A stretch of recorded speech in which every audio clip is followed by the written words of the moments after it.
জি এক পেট। ঘাটা হইল পানি ছাড়া লদ্দি, মানুষ হইল আঁশ ছাড়া মাছ।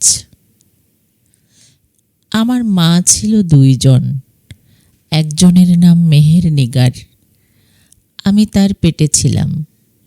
আরেকজনের নাম সৈয়দা, আমি তার কোলে ছিলাম। মেহের নিগার আর সৈয়দা ছিল দুই সই। কোনো কারণে জান কাটা গেলে এক খণ্ড সৈয়দার আরেক খণ্ড মেহের নিগারের। দুই সই ছিল এক জি এক পেট। কিভাবে? জি মানে জীবন। তো জীবন দেওয়া নেওয়ার তখন খুব চল ছিল। মেহের নিগারের জীবনের কিছু জমলেই চলে যেত খুঙ্গিপাড়া। সেখানে সৈয়দা বসে থাকত। মেহের বলতো, সই, আজ জিটা কেমন কেমন যেন করছে, মনে হয় জিতে আলাই বালাই কিছু জমেছে। সৈয়দা তখন মেহেরের জি খুলে দেখত, তার সইয়ের জির ওপর জমেছে ছোট বড় আফসোস। সৈয়দা তখন মেহেরের আফসোস খুলে খুলে হালকা করত। এমনিভাবে সৈয়দার জি ভারী হইত, দৌড়ে যাইত গোপীপাড়া। সেখানে বসে থাকত মেহের। সৈয়দার জির ওপর ছোট বড় পাথর সরিয়ে হালকা করত মেহের। জুবেল, জীবন হলো টকবক করে ফোটা ভাতের হাঁড়ি। তাপ বেশি হইলে উতলে পড়ে, আর কম হইলে তলায় নেমে যায়। এই জন্য বাড়তি জীবন দিয়ে দিতে হয়, খালি জীবন ভরতে হয়। বেশি হলে তার সয় না, কম হলে আর রয় না। আমার দুই মা খুব জীবন নেওয়া দেওয়া করত। ওই যে বলছিলাম, এক জি এক পেট, শোনো তবে। বাড়িতে ভালো মন্দ রান্না হলে মেহেরের জিটা আকাট বাকাট করত। যতক্ষণ সৈয়দার বাড়িতে ওই ভালো মন্দ না পাঠাইতে পারত, ততক্ষণ তার জি পাতলা হইত না। কোনো কারণে যদি পাঠাইতে না পারত, তখন হইত মহা মুসিবত। দিনমান মেহের বলে বেড়াইত, আহা হা হা, জানটা কাইটা খাইল রে বুবু, নালায় যেন বেড়া দেওয়া, জান দিয়া নামলো না। এই জানে কিছু দিলে সইয়ের কথা মনে পড়ে।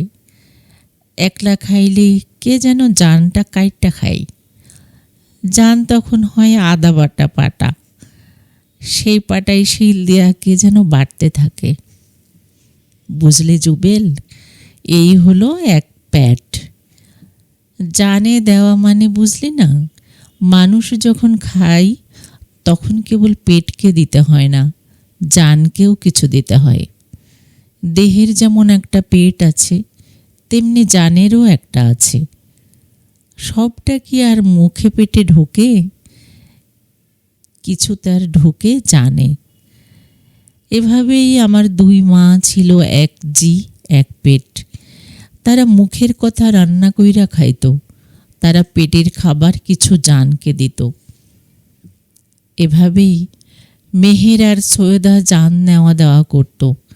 একদিন সৈয়দাকে দেওয়ার মতো মেহেরের কাছে তেমন কিছু ছিল না। মেহেরের ছিল এক ঝাঁক পোকা।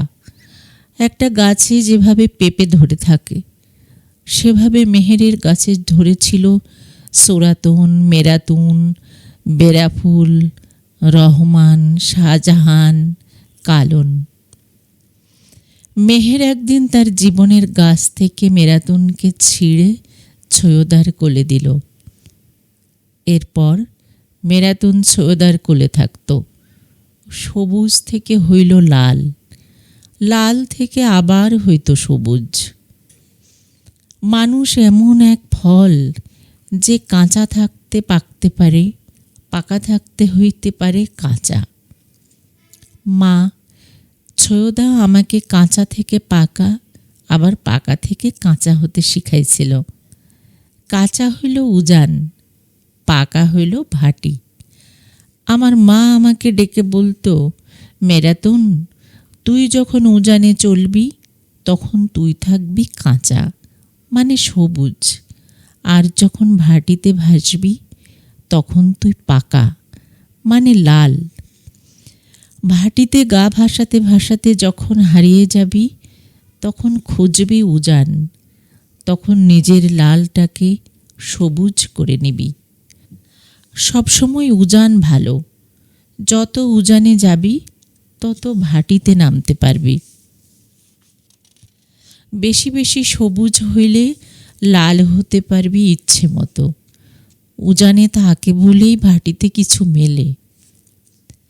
মা সৈয়দার কথা মতো আমি সবুজ থেকে লাল, আর ইচ্ছে হলেই লাল থেকে সবুজ হতে পারতাম। এই জন্য মা সৈয়দা আমাকে দুলদুল ঘোড়া বলে ডাকত। বিবি ফাতেমার পুত্র হোসেনের ঘোড়ার নাম ছিল দুলদুল। হোসেনকে সীমার কতল করলে দুলদুল ঘোড়া একাই ফিরে এসেছিল।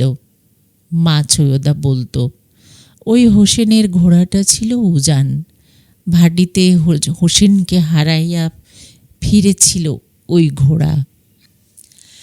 এই আমি মেরাতুন্নেসা, তোর নানি। মা সৈয়দা আমাকে দুলদুল ঘোড়া বলে ডাকত। বলতো জুবেল, এখন আমার জড়সড় এই মুখ সবুজ না লাল? তুই যদি বলিস লাল, তাইলে আমি সবুজ হতে পারি, যেমন হতে পারত মা সৈয়দা। বলি তবে শোন। মা সৈয়দা একবার ঘাটায় নেমে কাপড় ধুইতে শুরু করল।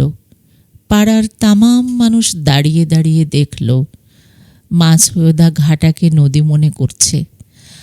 এক কাপড়ে ঘাটে গিয়ে গোসল করার পর যেভাবে নারীরা কাপড় ধুইয়ে থাকে, 12 হাত কাপড়ের 6 হাত থাকে পরনে, আর বাকি 6 হাত মেলে পানিতে। সেই 6 হাত ধোয়া হইলে পরনে গোজে, এরপর বাকি 6 হাত ধুয়ে নেয়। ঠিক এভাবেই মা সৈয়দা ধুলা ওড়া ঘাটায় নেমে নদীর মতো করে কয়েকবার ডুব দিল, এরপর পরনের কাপড় ধুইল। এই দেখে সবাই এগিয়ে এলো তার কাছে, বলল, এই বুবু, কি করছো? এটা তো ঘাট না, এটা ঘাটা। এখানে কি পানি আছে? কেন এভাবে ডুব দিচ্ছ? মা সৈয়দা সবাইকে উত্তর দিল, না, এটাই তো লদ্দি, এইটাও তো ঘাট। ঘাটা দেখতে আঁকাবাঁকা না? লদ্দি দেখতে কেমন? ঘাটা যদি লদ্দি না হইবে তাইলে দেখতে একই কেনে? ঘাটা হইল পানি ছাড়া লদ্দি। এখানে অনেক মাছ আছে, খালি তার আঁশ নাই। লদ্দিও একটা ঘাটা, সেখান দিয়ে মাছ হাঁটা চলা করে। ঘাটাও একটা লদ্দি, সেখান দিয়ে মানুষ হাঁটা চলা করে। পরে সবাই মা সৈয়দাকে ধরে নিয়ে বাড়ি গেল। জ্বরের ঘোরে মা সৈয়দা বলতে লাগলো, মেরাতুন, মেরাতুন, ওই দেখ দুলদুল ঘোড়া আসছে। মেরাতুন, মেরাতুন, দেখ দেখ, তামাম ঘোড়া আমার চোখের ভেতর ঢুকে গেল। মেরাতুন, এই মেরাতুন, মাথার কাছে আয়। মেরাতুন রে মেরাতুন, পায়ের দিকে যা। মেরাতুন, আমার খাটের 4 কোনায় এরা কারা? মেরাতুন্নেসা তার 2 মায়ের কাছ থেকে ফিরে এলো। চোখের পানিতে ভিজে গেল তার জড়সড় মুখ। ভেজা মুখ যখন মুছতে গেলাম তখন নানি বলল, জুবেল, থাক রে থাক, এই পানি মুছিস না। এই পানি কত কত যুগ ধরে তৈরি হয়েছে। এইটুকুই তো আমার মনিবের পাওনা।